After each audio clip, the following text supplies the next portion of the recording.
लो जी पाकिस्तानियों, अगर आप बीमार हैं, लाचार हैं या किसी बीमारी में मुब्तला हैं, अगर आपको गर्मी लगती है तो ये पाकिस्तान में जनाजा पढ़ने का नया तरीका आ चुका है। जो आप अपनी स्क्रीन पर इंतहाई शर्मनाक मनाजर देख रहे हैं, ये मियां मंजूर भट्टू साहब हैं। ये 1993 में वज़ीर आला पंजाब भी रह चुके हैं। अब इनका ताल्लुक पाकिस्तान पीपल्स पार्टी से है।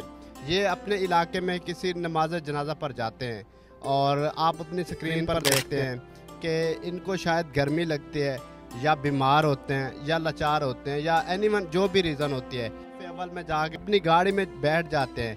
ये बाहर नहीं निकल सकते। इनकी जो उम्र है वो मुबैना तौर पर बताई जा रही है कि 85 साल है। और बाकी लोग जो आप अपनी स्क्रीन पर देखे रहेंगे कि गाड़ी के हर तरफ खड़े हैं और ये मासूफ अपनी गाड़ी की फ्रंट सीट पर बैठकर नमाज जनाजा पढ़ रहे हैं। मैं एक दो पॉइंट हैं वो आप सबके सामने रखना चाहूँगा। मुफ्तियान कराम, अगर मैं कुछ गलत कहूँ तो आपने ज़रूर इस्लाह करनी है। कुरान करीम में सवारी पर नमाज पढ़ने की इजाज़त है इस सूरत में अगर आप सफ़र में या कोई आपको मजबूरी है। अब ज़रा इस बात को समझिएगा, नमाज जनाजा फ़र्ज़ ऐन नहीं, फ़र्ज़ कफ़ाया है।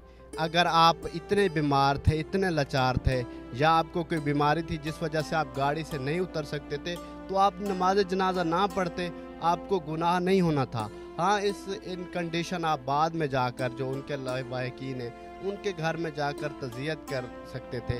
लेकिन ये जो आज आपने ट्रेंड सेट कर दिया है, शायद आप सोशल मीडिया सेंसेशन बनना चाहते थे या आपको आखिरत नज़र ही नहीं आ रही थी कि आपने इतनी बड़ी गलती कर दी है। तो जो मुफ्तियान कराम या उलमा कराम इस वीडियो को देख रहे हैं, आपने कमेंट्स में और बाकी भी पब्लिक बताएगा कि इसने गलत किया या सही किया। अपने मेज़बान आमिर अब्बास को दीजिए इजाज़त और देखते रहिए।